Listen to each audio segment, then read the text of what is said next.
It's getting dark, isn't it? And I wonder if you wonder what the dean is thinking about. Was it the Facebook feed that went dead just a moment ago and we had to rework it to get you online? Is that what's going dark? Or is it the political discourse, the conversation going on in our public life?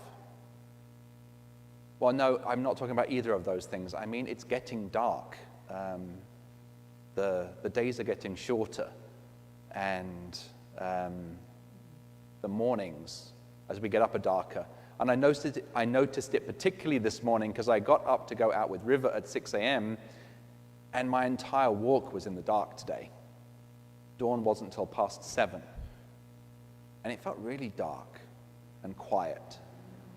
So much so that as I got over by the American River, I could look up just outside of the effects of the light pollution from the city streets, and I could see the stars.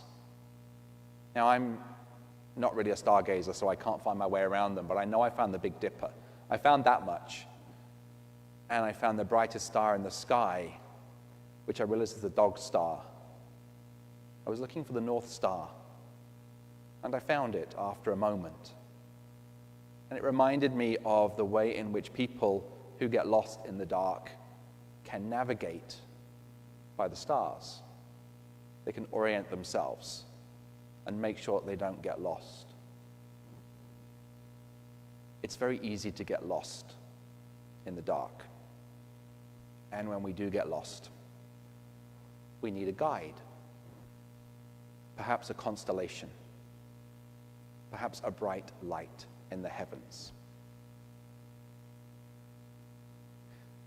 So I want to talk about the gospel today, but I actually want to take you on a bit of a bigger journey than just today's gospel. In today's gospel, it tells us that a lawyer from amongst the Pharisees came to Jesus to try and ask him one last question. But this chapter of Matthew's gospel actually has 3 instances of this happening. We heard the first one last week. It's when the Herodians got together with the Pharisees to try and trip Jesus up. And so they went and they said to him, is it lawful to pay taxes to Caesar or not? They were trying to catch Jesus in between obeying the emperor and therefore disappointing the people, or pleasing the people and putting himself on the wrong side of the law with the emperor.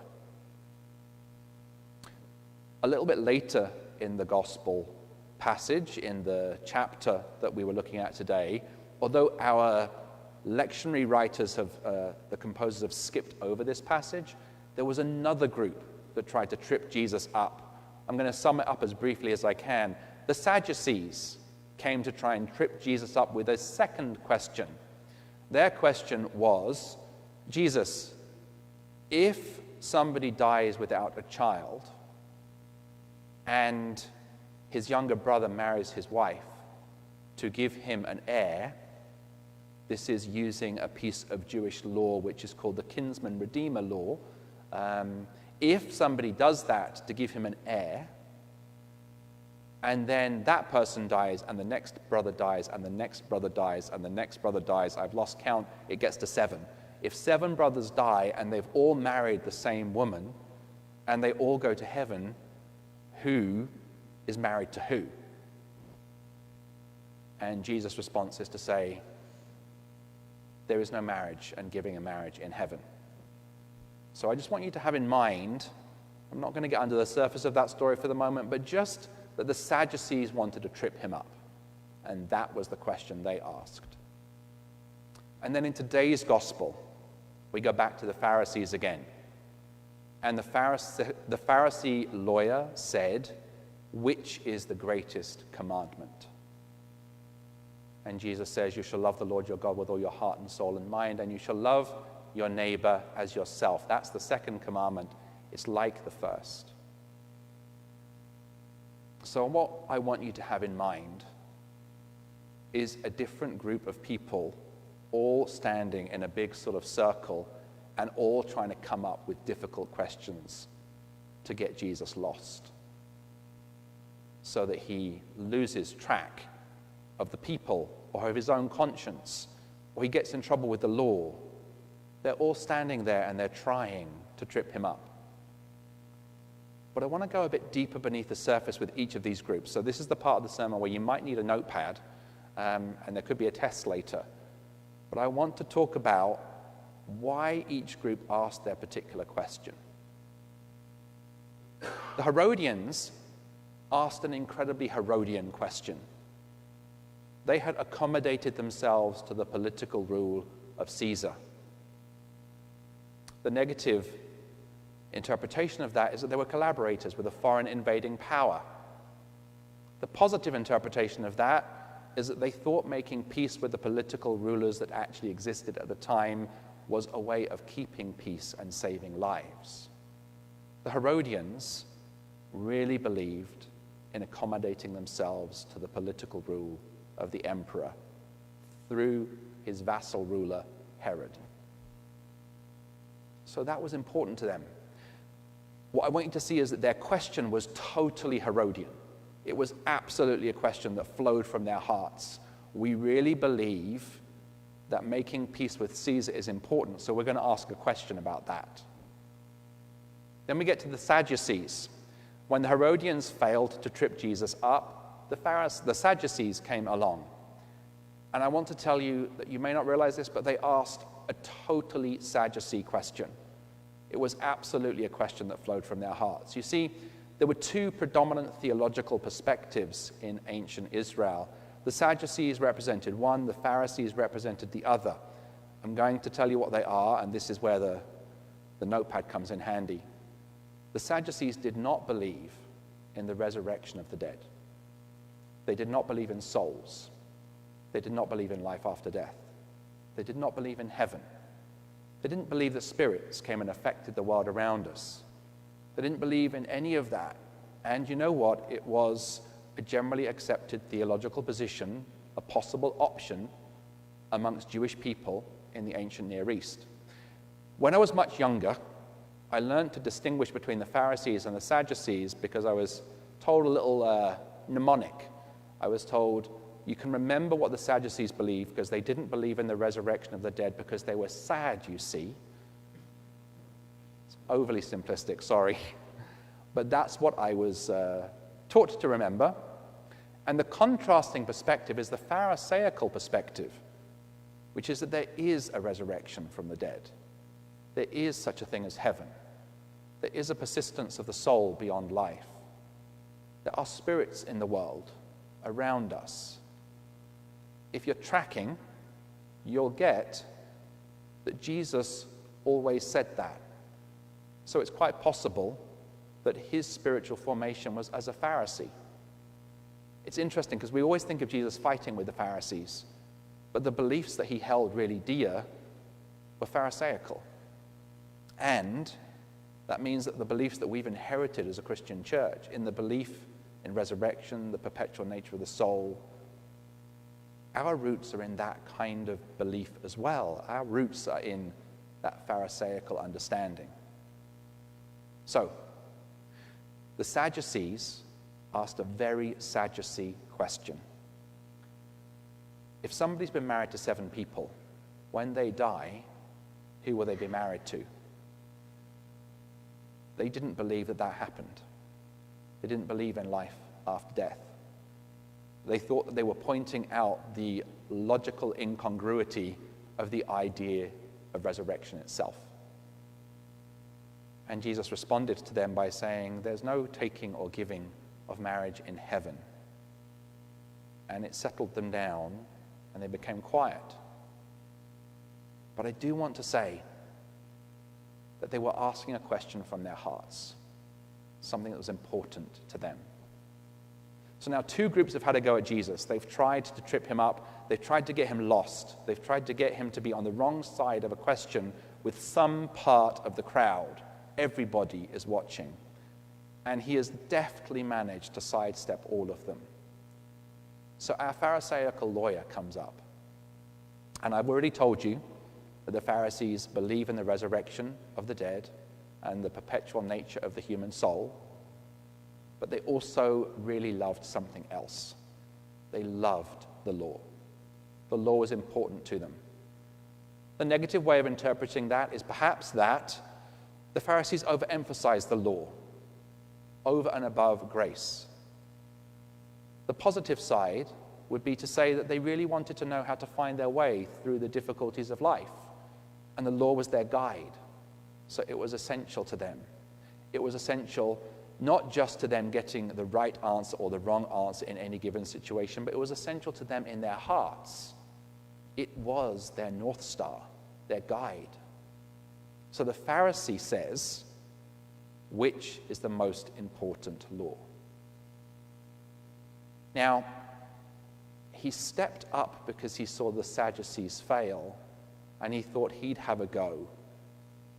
But I actually think he bowls Jesus a bit of a softball.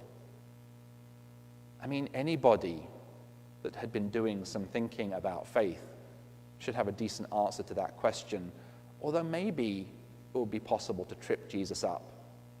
If he picked one of the 10 commandments, then what about the rest of the 10? If he picked one of the Levitical instructions or commandments, then what about the 10 commandments themselves? Maybe he could have tripped himself up, but he had a ready answer.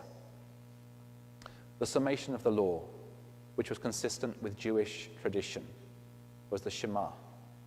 The Lord your God is one Lord, and you shall love the Lord your God with all your heart and soul and life. And you know what? He answered in a way that all of them could agree on, because he went to a foundational concept. But then he pushed them a little further. He said, you know, that's the most important law, and the second is like, namely this, thou shalt love thy neighbor as thyself, which was also a commonly discussed concept in the ancient Near East. We call it the Golden Rule. But it wasn't unique to Jesus. Many rabbis taught it. He gave a very simple answer to that question. And then he asked them a question back. And you know what? I'm not quite sure right now I fully grasp what it was Jesus was asking. I feel as confused and lost about whether David's son is David's Lord or not as you might feel. But he tied them in knots. I think as he was saying, this conversation's done. I'd like to stop having this kind of gotcha question asked of me. So I'm asking you this gotcha question, and I'll let you be lost in it. But you know, if we focus on the end of the gospel, we will not notice what he just gave them at the beginning of today's gospel. You guys are trying to ask me questions in order to trip me up, get me in trouble with the law, get me in trouble with one group in the crowd, get me in trouble with another group in the crowd. But actually, you're forgetting that we're here for love. You're forgetting that the foundational concept in our faith is that we should love God. And I want to add, love ourselves and love our neighbors. It is deceptively simple, just because it's so important. The Sadducees could agree. The Herodians could agree. The Pharisees could agree. He said something that united all of them. And that's something I've been really thinking about as we get closer to the election. And as our conversations get darker and more difficult. Sometimes when we argue about the way in which it's best to serve the people around us, we come up with all kinds of different answers. And we look at each other and we think, your answers are wrong and mine are right. And I just have to convince you of that. You know, I've been really trying to wrestle with what it means to understand a Republican perspective, a Democratic perspective, an independent perspective. As I was thinking about these different perspectives, I was tracking them alongside the Pharisees, the Sadducees, the Herodians. There are all sorts of different perspectives that we can occupy that are very much on the surface of our minds and that we can fight about. You know, a Republican perspective, I think, is that we should help each other, but perhaps big government isn't the right way to do that. We need to leave it to individuals' consciences in order to help one another. A democratic perspective might be, we really need to collect taxes and distribute them in a way that is fair, to understand how we can serve the whole nation equitably.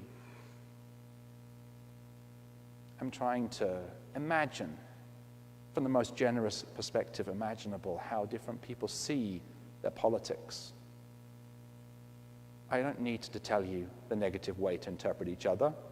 We're all plenty good at that, and you just need to turn on cable news and you will hear it being done every night. But I wonder in this moment in which we are making a decision about the future of our nation through an election, and I think you should make a decision and vote. But I wonder if we can do what Jesus does at the end of this text. And in amongst all of our arguments and disagreements, in which we can lose ourselves, can we find the most foundational thing? Can we find that value that we all agree on, that is at the heart of our faith, or perhaps our national identity, and try and get to that place of agreement in amongst all of the ways in which we can be lost in this political season? That might be the North Star that we need to find in order to navigate our way through this moment and not get completely lost. That might be the bit of celestial navigation that helps us find our way. If you don't know what that is, I think it might be an idea to just stick with what Jesus said. Love the Lord your God with all your heart and soul and mind. And love your neighbor as yourself. Amen.